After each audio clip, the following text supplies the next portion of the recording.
Hey everyone, Kyle Mike here from MLive.com, joined by Justin Rogers. We're here at Ford Field where the Lions have just won their second straight game, 18-13 against the Oakland Raiders.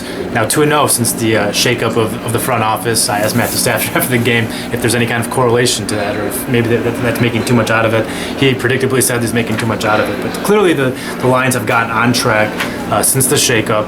Whatever the case may be, they're playing better football. What was your big takeaway today from the win, Justin? Yeah, I don't think Sheldon White has come out of retirement, is playing defensive back. I think I think the team is playing better right now. I don't think there's any relation either. Maybe more with the offensive coordinator changes. Big takeaway from this game: Darius Slay again. He is on fire right now. I thought this would be a very difficult challenge with him. Amari Cooper is an outstanding receiver. I didn't expect Cooper to torch Slay, but I thought it'd be more back and forth. One reception, 4 yards. That is 3 straight games where Slay has surrendered a total of 2 receptions to Jeremy Maclin, James Jones, Amari Cooper. That's not Pro Bowl level. That's all pro level. I mean, he is playing one of the best corners of football, and I think he's a really big part of why they're playing so well right now. Well, thinking more broadly with the secondary as well, Derek Carr, Amari Cooper, Michael Crabtree, that's one of the best offensive trios in the game, or at least in the AFC. That's a very hot offense. They were scoring the 3rd most points on the road this year per game, and nearly 30 points per game. Shut out in the first half. Derek Carr had 6 completions, finished the game 13 of 25, 169 yards. It's not good. 73 quarterback rating, his worst since the opener. The Lions really put the clamps on him. That's 2 weeks in a row the Lions have turned the screws on a really good quarterback. Last week was Aaron Rodgers. Today was Derek Carr. And they did it again without Rasheed Mathis playing, without Josh Wilson, two of their 3 best cornerbacks. Issa Abdul Quddus has replaced James Ahedibo again. Another decent game for him, I thought. So it's for sure it's Slay, and he's the best guy back there, and he's locking down every team's best receiver. That's a tough task, and he's been up for it so far. But you gotta give props to Terrell Austin too, because he's scheming like a madman right now. It's vintage 2014 form with Terrell, with dealing with injuries and so forth, and being able to scheme around it. And that's the reason the Lions won this game again, just like last week, is the play and the dominance of the defense. The way I worded it in my grades was he's making gourmet meals with some leftover ingredients. I mean, listen, he's got some gourmet ingredients out there too, and Ezekiel Ansah, Darius Slay, and Glover Quinn, very good players, could play on any defense in this league. But then you got guys like Kyrie Thornton, CJ Wilson. Guys off the street are making plays at defensive tackle. The secondary deserves praise, but defensive line was also outstanding today. Not a ton of pressure on Carr. They shut down a very good running back. And I know we don't see a lot of the Raiders. I don't know how much people follow them that don't play fantasy football, but Latavius Murray is a great running back. Really good young up-and-coming back, 230 pounds, runs with size, violence, speed. He's really a complete package. He's averaging 4.7 yards per carry coming to this one. I think it was 5.1, 5.2 last year. You got the stats in your hand, but I think he was held to like 40 yards. I mean, it was a great performance, second great performance from the defensive line, shutting down the run 2 weeks in a row. Last week it was James Starks. Top to bottom, can't say enough. I've been very hard on Terrell Austin this year. I think fair criticism given how they performed through the first 8 weeks. Last 2 weeks, the defense has been outstanding. Well, they have, and they've done it against 2 very good offenses too. They're not playing the bottom rungs of the league or anything.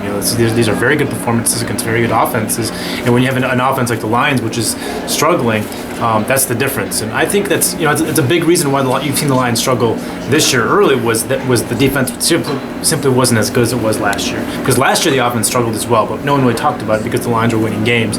Even today, 18 points, that's not going to shatter any records or anything, and no one's really talking about the offense and its inability to put the ball in the end zone, at least early, because the defense was able to play big. Lions won the game. That makes everything feel better and look better, even if the offense, there's still issues there. So I think that the turnaround of the defense really has precipitated the turnaround of the Lions overall. But with the offense, Justin, what do you think from Matthew Stafford? It's maybe a little slow to start, but certainly some more winning plays from him in the 4th quarter, particularly with that run toward the end. Yeah, and I wouldn't even say slow to start. I mean, those were 2 very lengthy drives that were methodical. They moved down the field with nice balance and execution. But he did miss on some throws. He missed to Abdullah a couple of times. Missed on Abdullah. Right. Ebron dropped one in the end zone. They were up 6-0. Probably should have been up at 14-0 at that point. But again, they're moving the ball well. I really like the play calling of Jimbo Cooter. I'd like to see them finish out in the red zone more consistently. Prater continues to be gold in field goal kicking, but you don't want to have to be kicking field goals. You need touchdowns to win in this league. Lions are getting away with it right now, but 18 points isn't going to be enough most weeks. Right. Well, I was really pleased because the point total wasn't that different today as it has been throughout the year, really. But what I liked was that they were actually sustaining drives. At least competency looked like it was there. I love the play calling from Jim Bob Cooter. We saw a very balanced attack, I thought. I loved that little. It was early. It was a forgotten play in a big game, but the little 10-yard pass to Lance Moore. I love the motion with Amir Abdullah along the line of scrimmage. It draws the linebacker out, creates some space, and Stafford zings it in there to Moore. That was a great play design. You mentioned the drop to Ebron. That should have been a touchdown. That was a great play call as well, one-on-one with the linebacker in space. So very good day for him.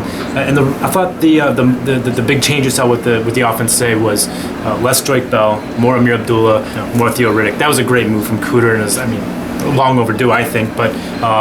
Riddick had another great day, 5 catches for 72 yards, third best receiver on the day for the Lions. I think almost all that damage came in the fourth quarter, too. I think he had one reception coming in the fourth quarter, which we're so used to seeing that from him because they're trailing and that's where he thrives.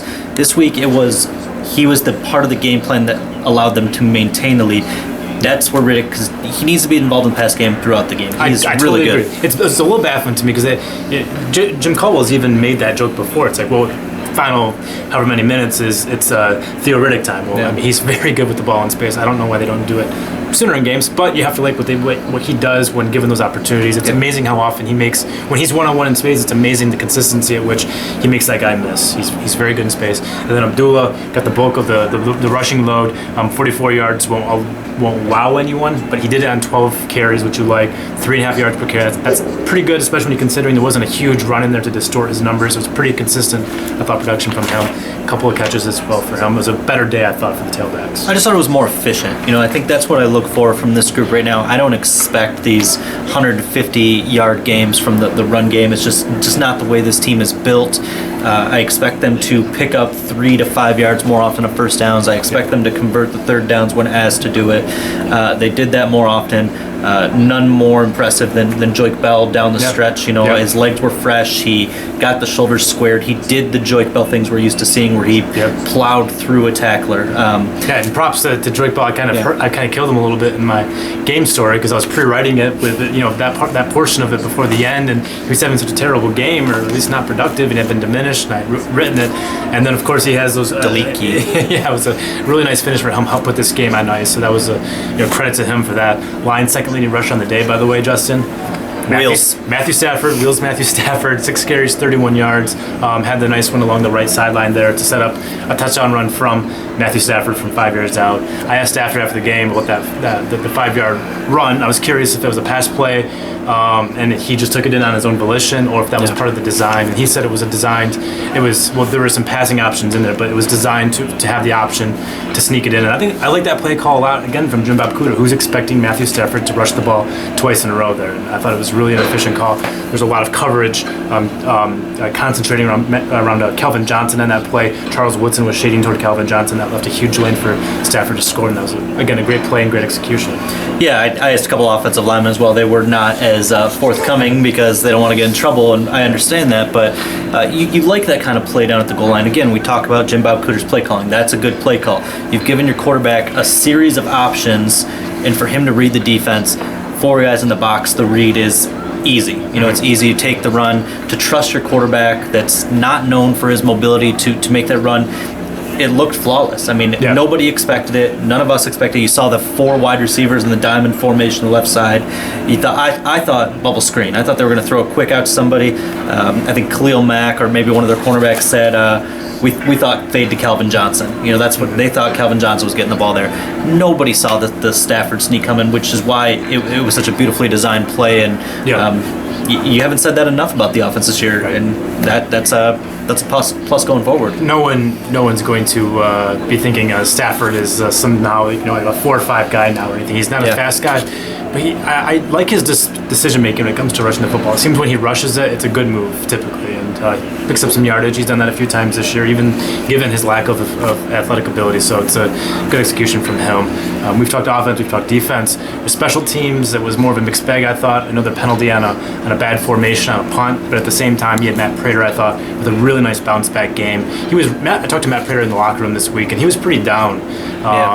Pretty upset about the Green Bay game. Obviously, he had the 2 field goals, which were the difference, but he also had 2 missed PATs in that game, which made it as close as it was. And he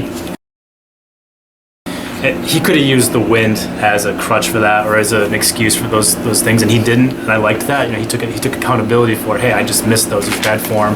I scribbed them. Whatever. I'll be better next time. And to his credit, nailed everything today. 3 field goals, all the Lions points in the first half, which was big. A missed field goal there could turn things around.